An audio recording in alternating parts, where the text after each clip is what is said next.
Hey guys, welcome back to Marsha Speaks. This is Marsha, clearly, and I have family over. We just had a funeral this weekend, so we still have family over. So if you hear a lot of noise in the background, it's my family members not knowing what videotaping entails. So just bear with me. Um, we are reviewing Charmed season 2, episode 7. Past is present, and we finally see Parker. Parker comes back this episode. This episode is a whole lot of stuff that, as y'all clearly know by now, I called, or not really called, but I just didn't like it. It focuses on characters that I liked and that I really have been focusing on and ranting about in the previous seasons. Wow. So Abigail comes back as well. Parker comes back, which was a little bit random. Maggie got on my nerves.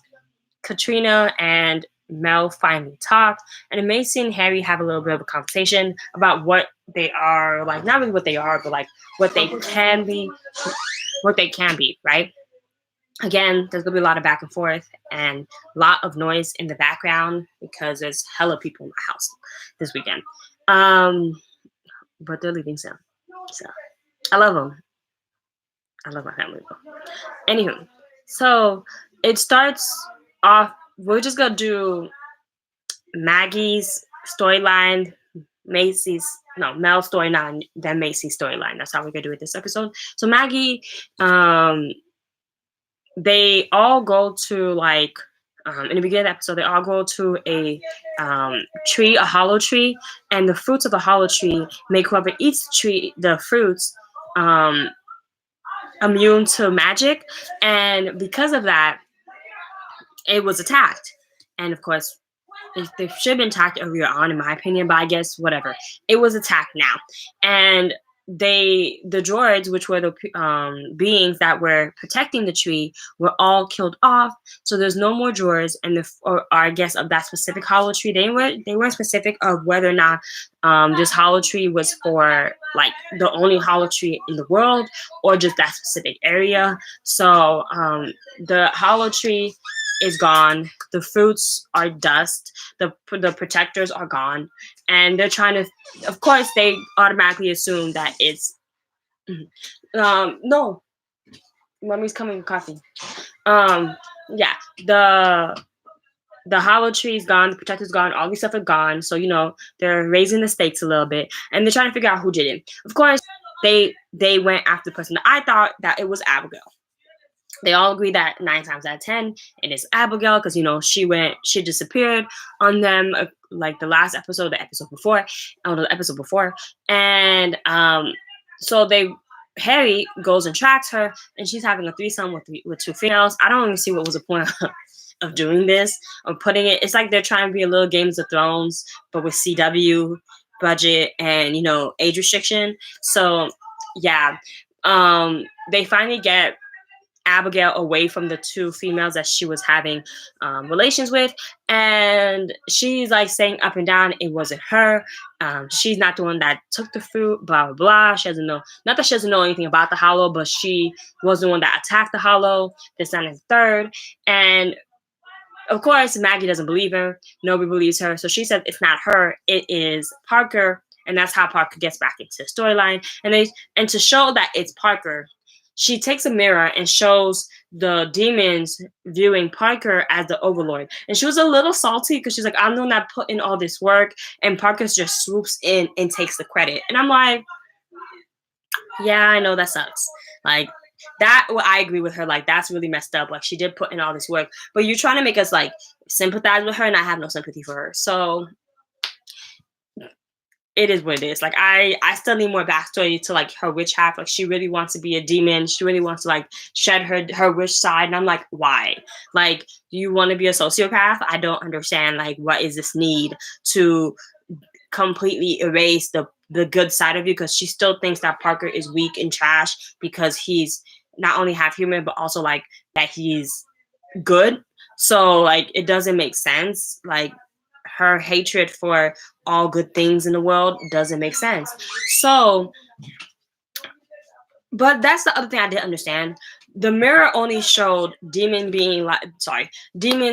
praising, I guess, Parker as the overlord. What does that have to do with the droids and the fruit? Like that it had nothing to do. Like they don't really properly show the correlation between the fruit and the droids being killed and the importance of the fruit. Like they showed that part, but like, they don't show how like that is connected to Parker. And then Maggie's like, I don't believe you. I want to speak to Parker myself. So Maggie and Abigail, it's their turn to have like the little duo thing because 2 episodes ago it was Abigail and Harry. Maggie and Abigail go to where Parker is staying, and they are trying to be like sneaky with it, but then Abigail's like, F this, I brought a charmed one, Maggie, let me in. So they get caught. Parker talks to them, and Parker's like, it's not me, I didn't do it. Maggie bought a truth serum to put on Parker, but for some godforsaken reason, she believes Parker just because, and believes that Parker will tell her the truth. I'm like, what type of foolishness? Like, are like decisions like these makes the stakes that they're trying to create null and void. Like, if you were really scared that there was a coming war against all witches, that there's this huge threat imminent, you would not be making dumb decisions like, oh, I trust him because we had a thing, da da da da da. No, like your emotions will be put aside because the greater good is at stake. Like that's what I'm saying. Like they make childish decisions and it doesn't make sense. From there, sorry, more family. From there, since for some reason Maggie just believes Parker just because she doesn't use the truth serum on Parker, they decide to use the truth serum on Abigail. But unfortunately for them, Abigail has somebody on the inside, which was like Parker's assistant, I guess you can call him, the dude that was claiming like the Overlord was here the second episode. Thank you. So that person apparently, of course, knew Abigail come, blah blah. So he knew, because before Abigail said that she put in all the work and then Parker swoops in and takes the credit. The reason Parker swoops in and takes the credit is because that dude, did they ever really say his name? Let me check. I don't think they ever really said his name, right? Let me check my notes.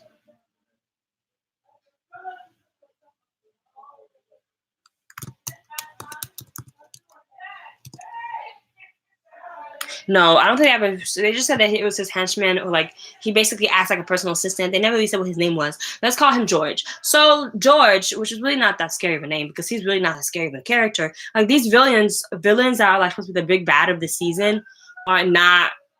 They're not coming through. Like they're not showing up. They're not executing. They're not sticking the landing. They're not doing nothing. Like then nothing about them screams, "Oh my gosh, I fear you!" Like at all. But yeah, George, he was working with Abigail. So Abigail's like, oh, you think that you have Parker in your hand? Like you think that he's putty, like you can control him? You're wrong. Maggie is the one that controls him, and I can prove it. So when she said that, I knew something was up, that they were planning something, at least a test. And the test ends up being that they put the truth serum in Abigail's food, so she has to tell the truth now. And that's why she called the henchman a traitor, but it doesn't really matter because Abigail admits that she's doing like the fruit, blah blah, but she doesn't admit that she wasn't alone in taking the fruit, which is a big piece later on. But so she admits that she takes the fruit and that she will never stop trying to kill Parker, which again, why? Like you were so adamant in trying to be accepted by your father's side of the family, and your father didn't accept you, and your other brother didn't accept you. They're dead now. Sorry. But you still have one brother from your father's side that 9 times out of 10 would probably accept you. So why are you trying to kill him?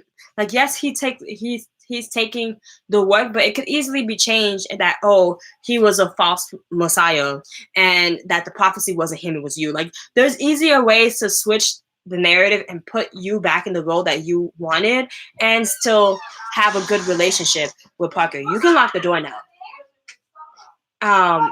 And still have a relationship. Thank you. And still have a relationship with Parker. Like, I don't understand like why you're so adamant now that Parker has to die. Like, it doesn't make sense. But the way they are, the way I guess the test that Abigail and the henchman George came up with was to see if if Parker will be able to actually execute as a big bad, which I really didn't believe either way.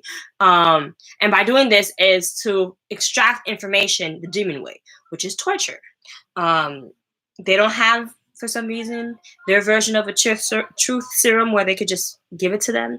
So they are torturing each demon in the room until one of them fesses up and says that it's them, which is hilarious because I'm like, that's how you get false information all the time, is through torture, because the person just wants you to stop versus actually just giving you the information that you needed.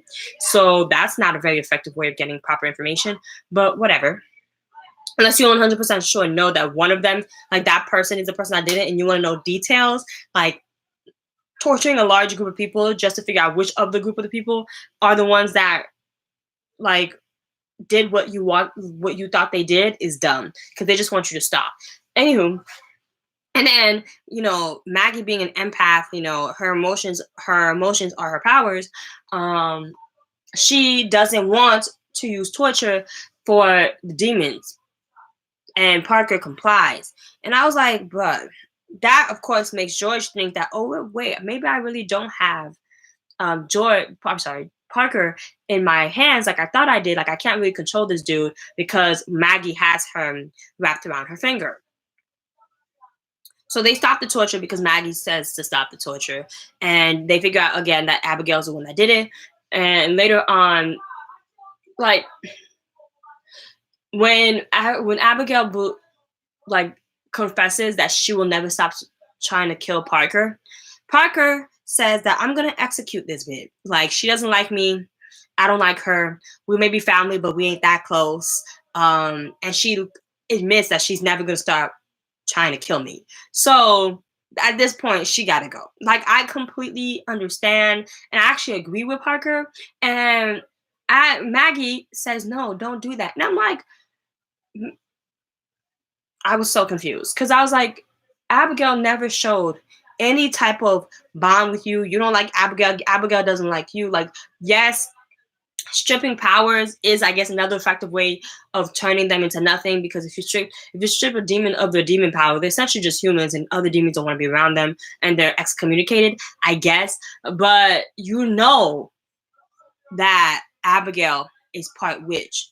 So that's what got me confused. Because if Parker doesn't know that Abigail's half witch, Maggie does. Maggie knows Abigail's part witch. So you stripping her powers is not stripping, 9 times out of 10, it's not stripping all of her powers. It's probably just stripping her demon side. So she still will have powers, which will still make her a threat to you and Parker. What kind of dumb solution was this?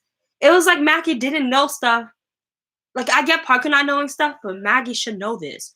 Like, just like Harry in the last episode should know that he didn't kill his demon side, because his demon side, no, I'm sorry, his demon side, his half side, which was, I think they called him Jimmy or something like that. Like, Harry should have known that he didn't kill Jimmy, because when Jimmy tried to kill you, you resurrected. You should have known the same thing happened with Jimmy. Like, I don't understand. Like, these little plot holes are making the whole season really dumb, because these are common sense stuff. Like, am I missing something? Am I not getting anything? Like, it just doesn't, it's not adding up. Like, I know I'm not the age demographic that they're targeting, but I know people who are of that age demographic, and they're not that dumb that they wouldn't notice that there's like a whole bunch of plot holes in it. Like, it doesn't make sense. But the big hitter that ends in this episode is that Parker, they have sex, oh yay, they found a better solution instead of killing Abigail, there's whatever. They have sex, and then after sex, Parker proposes to Maggie. And I'm like, this doesn't make sense. Because first of all, you just saw this chick again. Last season, you wanted to go find yourself, so you ended the relationship. So why are we jumping from, oh, I need to find myself, so now I'm an overlord, to, oh, I'm dating you. Or not even dating you, I want to marry you now. Or we can do so much good now if you became the queen of the underworld. Like, demons will not be okay with the charmed one being the queen of their kingdom.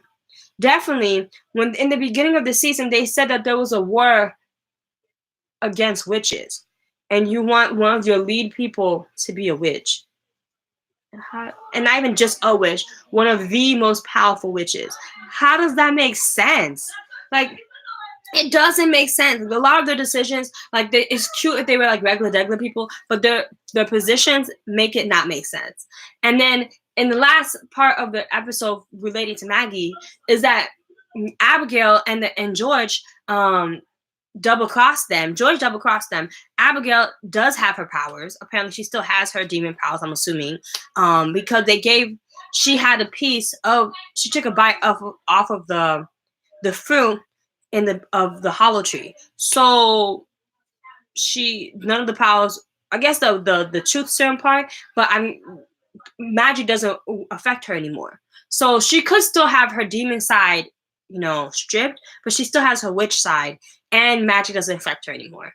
Because a key part of the truth serum that she didn't tell, because I guess she knows how to maneuver around it, is that the henchman was in on it with her, and that the henchman also took some fruits with her. Like, my thing is, like, you really thought that Abigail fought by herself, killed all those droids by herself, and attacked the tree by herself? So nobody thought to ask when she was part of the truth serum that, oh, who did this with you? Really? Common sense? No? Is it just me? Am I losing it? I don't get it. This is why Maggie shouldn't do stuff by herself no more. Like, she cannot do an interrogation by herself. She needed Macy and Mel by her side to properly get the information out of Abigail. Because she didn't ask the proper questions that the truth serum would have forced her to tell. She just asked her, "Did you do it?" Okay, yeah, you did it. We all assumed that you did it, so that means nothing. Who did it with you? How much fruits did you take? Where are the fruits? That's what the biggest problem I had. You asked her if she did it. She said yeah, and you stopped the interrogations right there. You didn't think to ask her where the fruits are? Did she take a bite off of it yet? Where is she hiding all the rest of it? Who her accomplices were? Like, babe, you are the weakest link. Maggie's the weakest link. I've come to accept this. I love her. She's a great character, but she's the weakest link. From there, that's Maggie's storyline. Mel's storyline is she finally talks to Katrina. And y'all know, like, from the beginning, I thought that she should have, like, at least made like a rendezvous with her later on so that this would have happened. So she finally talked to Katrina because Katrina is selling the shop and she's leaving to be hospitalized according to Katrina's mother. And that's when she decides, like, oh my gosh, she's being hospitalized. That means, and we know that she's not crazy. Let me finally go talk to this woman who has been screaming for help for a whole episode now. Okay, so she brings Katrina to the manor so that Katrina could see videos of her mother because Katrina could recognize the voice and say that, and basically tell Katrina that she's not crazy, she's a medium. The voices that she's hearing are actually, voices of the dead asking for help. Katrina feels really comforted by this because, she's not crazy. And she's open again to the supernatural aspects of the world, which is great. And then she goes in for a kiss, but, they can never be, blah, blah. Later on, like, this is really short because from there they go back to the store. Mel thinks that Katrina's gonna stay, but Katrina's not staying. She says that she will leave and try to figure out what she's gonna do with her power, what she's gonna do now, this and third. But she leaves the shop to Mel. Highly convenient, but whatever. Then what? Like, y'all barely had any conversations. Mel proved that if anything, she's gonna be a trash ass girlfriend. I'm confused as to chemistry, but y'all don't have any trust with each other. There's nothing like y'all didn't really spend that much time together. Like to what could have been a relationship, barely for like one episode, a couple episodes, because she wasn't that great of a girlfriend to her last girlfriend or the girlfriend before that. I love Mel. I think Mel is getting better as a character, but she still needs to be single. You didn't get the notification? Oh, that's weird. I'm sorry. We went through the whole Maggie storyline, how none of the stuff that Maggie did made sense, Apocalypse. And now we're pretty much done with Mel now because Mel finally spent time and told Katrina that she's a medium, and it just reaffirms to my point that there was nothing that could have been because Mel was not going to be a good girlfriend anyways. So it just doesn't make sense. I don't know why they're acting like they're going to be long lost lovers. Mel goes through females like some females go through underwear. It just doesn't make sense. Yes, their first kiss was cute. I get that, but I was okay with Mel not wanting to turn this into a relationship because Mel really does need to be single. Like she needs time to be by herself because she went from one relationship to the next relationship. She was gonna go to another relationship in a place that like this is supposed to be like a big bad that's like a war against witches is coming. You know, it doesn't really feel like that. They're not really making the big bad that scary to me in this half of the season. Maybe the next half of the season will be better, but I just don't see how like the people that they're posing as a threat, I don't view them as a threat. Like Abigail, at most, right now, is supposed to be the biggest big bad, and even her, I don't view her that much of a threat either. And the way they treat them is so dumb. Last is Macy, and Macy is with Harry, and basically Harry's feeling some type of way, like because I guess he feels bad that he killed Jimmy, even though again he should have known that he didn't kill Jimmy because when Jimmy killed you, you resurrected in the burial site that you originally died in. So why he didn't think that that would happen to Jimmy too is beyond me. Like that didn't even make sense. Yes, like conveniently, the Cat and Mel thing, it wasn't about them making them a relationship. It was just so Mel can get the shot. And Mel needs the shot because she needs to, more ingredients to make her spells. So I get why, but it just was hilarious to me because it was like people were shipping Mel and Cat so hard. And I'm like, no, this is just a means to an end. Mel cannot be a good girlfriend right now. So the kiss was cute, but I wasn't going to last. So Macy and Harry are talking. Macy gets a little bit jealous when Harry was with Abigail, asking, "Oh, if you like her," and Harry says, "No, she's dangerous." And Macy says, danger can be like she basically says danger could be like a good thing sometimes. So you can tell that Macy actually liked Jimmy a little bit because Jimmy connected with her dark half. Which is why I think that by the end of the season, we all pretty much can agree, right? That by the end of the season, they're going to merge Jimmy and Harry together. And that white lighter, like, I don't recall, like, what, gray lighter, that guardian or guide is going to be a better fit for Macy than Harry by himself is, like the good Harry. Because once they combine, Harry will fully understand Macy and vice versa. So I really like that, and I'm really excited to see when that happens. But you can see that Macy kind of misses Jimmy a little bit, at least a little danger and charisma and chemistry that they had, because she still has a chemistry with Harry, but it wasn't like as like sparked as Macy and Jimmy was. I saw the first season of the Vampire Diaries, but I didn't see the whole thing. Once I realized that this is gonna be like an endless thing, like it was never gonna end, I kind of just got bored and I stopped.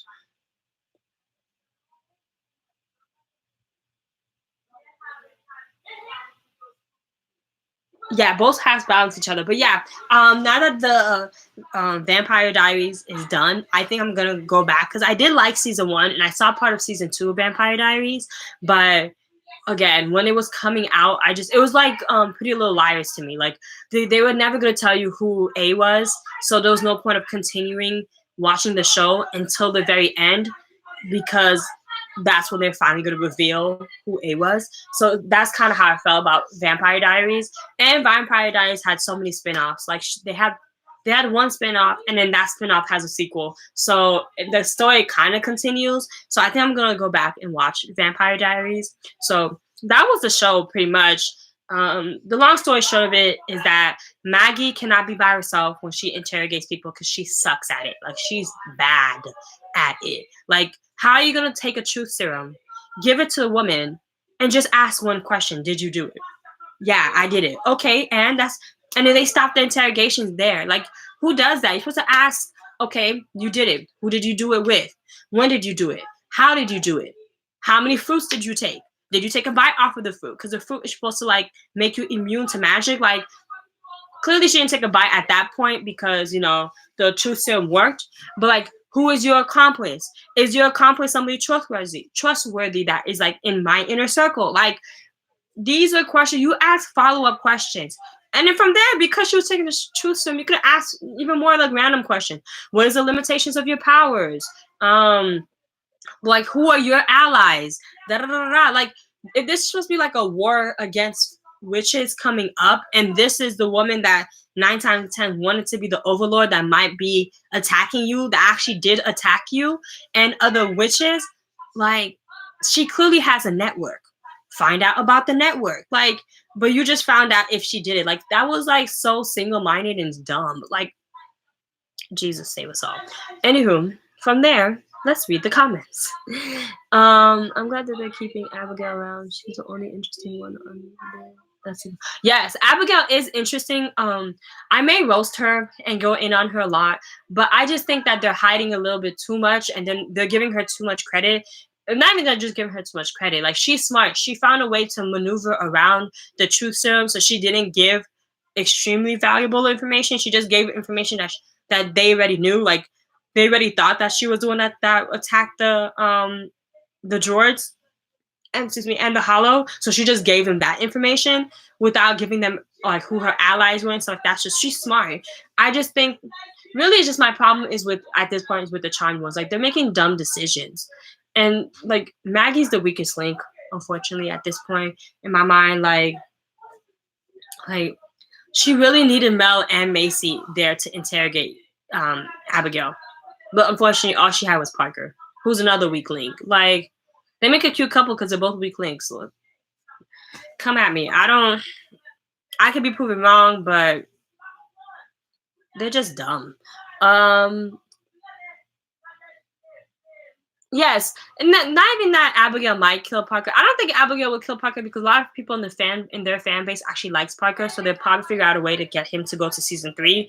But Abigail literally said that I'm never gonna stop trying to kill Parker. So it's either Abigail or Parker ends, or somehow they reconcile and actually be a family. Which is, again, I said in the beginning of the live, was like, how can you? Like, you were so adamant to be recognized by your father's side of the family, by the demons in your father's side, and both of your father and your full demon brother did not recognize you, and both of them are dead now. But you still have Parker, who is from your father's side of the family. So why are you so adamant to kill him? Like, yes, he has your position, but that can be easily rectified. So you could say that, oh, he's a false messiah, he's a false prophet, blah, blah. I'm the true prophet, and prove it. So I just don't understand, like, why she wants to kill Parker so badly, when on the flip side, she wanted to be recognized by her father's side of the family so badly. Like, it just doesn't make sense.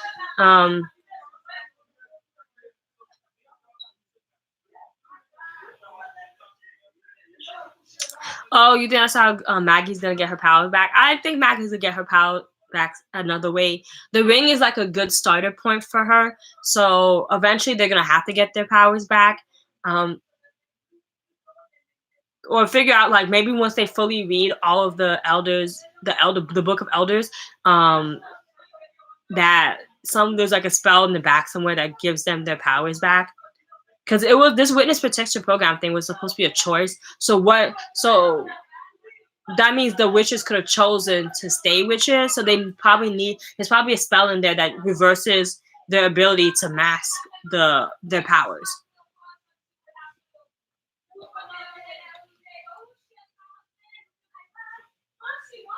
Yeah, I get that she wants to be an overlord, but that can be easily rectified. You don't have to actually kill Parker to do that. Like you could just, and definitely with the henchmen on her side now, like, and then people pretty much trust the henchmen choosing who the overlord is. Like they could be like, oh no, this is the real one. That person is like controlled by witches or whatever. Like there was no real reason to kill Parker other than the fact that you want to kill Parker. And I agree with Parker in the sense that Abigail like could have been executed. Like the if like let's view it as a monarchy, right? And this is a monarchy, which is basically what the overlord is. And somebody threatens the monarch, you kill the person. Like that is a agreed upon thing. But Maggie out here, being the empath and emotional person that she is, says no. Let's not kill her. Let's strip her powers. And this is why I said in the beginning of the live, you can strip her powers.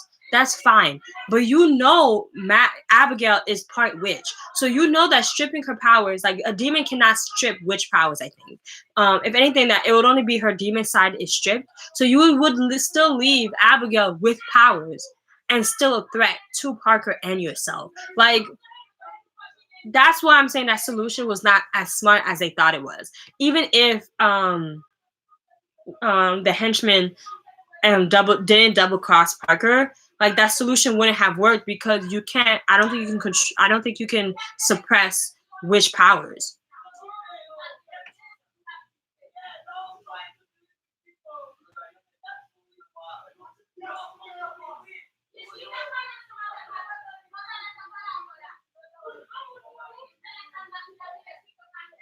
Yeah, I do think Parker is weak, and then well, Parker has a kind heart. He's just weak for this position. And okay, you say that she has to kill Parker. I think she can make Parker disappear. Parker wanted to be human so badly. So like let's strip Parker's powers and then turn into like there's other ways. If Parker can find a way to still be Overlord and not kill you, she can still find a way to still be Overlord and not kill him. Like but I do agree that she's more ruthless than Parker, but I still don't view her as the big bad that they're trying to make her to be, or that the season is trying to tell us that there is.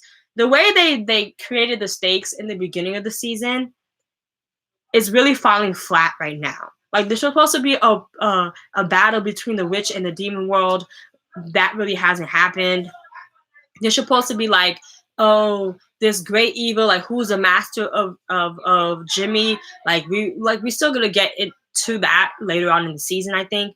But like none of the bad guys that they're showing right now I view as like real threats to the Charmed One. Right now, the only person that is a real threat to the Charmed Ones is the Charmed Ones themselves. Like they have not prepared. They let their emotions run like their perspectives.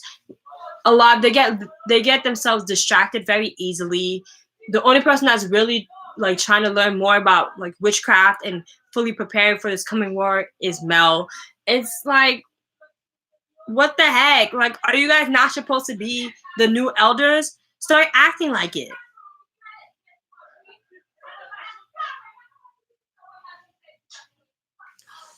So if she keeps him alive, that means he will always be the overlord. Yeah, I guess in the sight of the demons.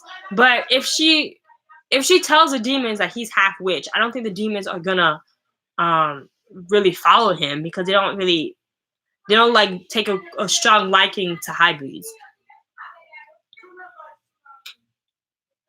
Yes, I thought they were gonna rescue a new witch each episode as well. I thought that was gonna be like the new thing that they did because originally in the original series it was like a big bad, an innocent every episode. I thought they would kind of do something like that, but I guess I was too close to the original, and that's why they strayed away from it. Maybe that's what they're gonna do in season 3 when they finally get their powers back.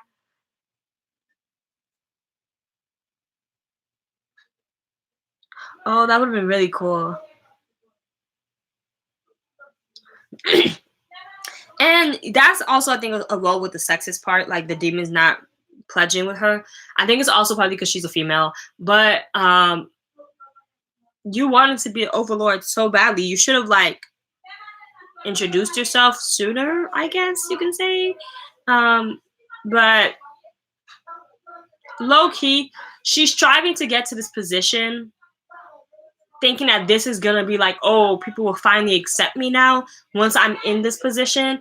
But in actuality, even if you were in that position, I don't think the demons would accept you anyways. They'll just view you as a means to an end. And I think 9 times out of 10, once they destroyed all the witches, that they would have usurped you anyways. Like they would have used her and then just discarded her, like all the other demons in her life has done. Which is why I don't understand why she wants to be a demon so badly, based off of how the demons have treated her. Really, my question is, what did this mother do to her? Like, clearly this mother did something to her that she does not want to be a witch in any shape or form. And I just want to know what it is, because at this point it's ridiculous. And are we gonna talk about this marriage proposal with Parker and Maggie? Like, is that not the dumbest thing? Like, you just met this girl again, wasn't last season, and you just said that you need to find yourself, and now you want to marry her? What? When we've been getting chemistry between her and Jordan? What? How does that make sense? In what land? I'm confused.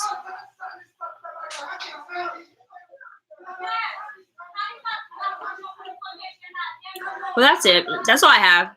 I'm sorry it took a week long. I was sick last week, and then we had a death in the family, so we had to get ready for the funeral. It's been a very hectic, and of course Thanksgiving and stuff. Thank God they didn't air a new episode, because then I've been 2 episodes behind, but it worked out.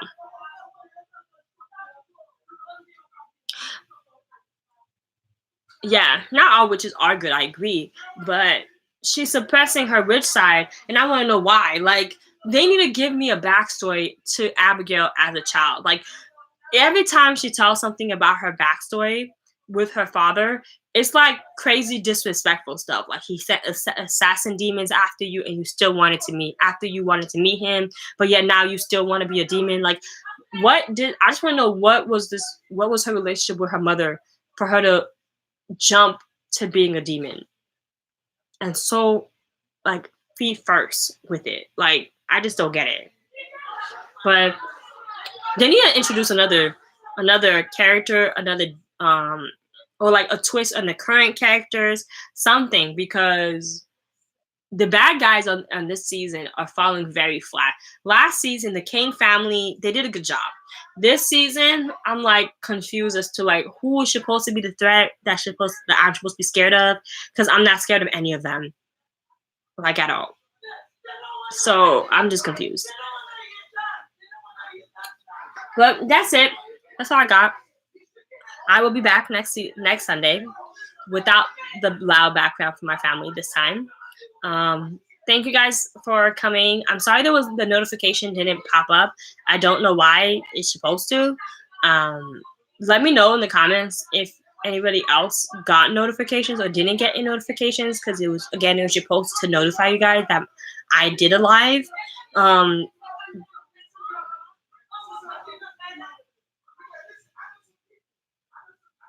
Yeah, Abigail doesn't have a human side, but witches, in this sense, in this world, right, it's supposed to be good. Like, they're supposed to be the defenders of the good for the most part. So she should have a humanistic, I guess, side too. So I'm just confused as to why she's not more compassionate. But I guess if she wanted to be claimed by her demon side so badly, she would have to suppress her human side, or her witch side. So that's it. I'm gonna go back to watching my Asian shows. Will not be doing reviews on those. Let me know if there's anything else you guys want me to review. And I have to go back to the loudness that is my family. I'll see you guys next week. Thank you guys so much for stopping by. Have a great day.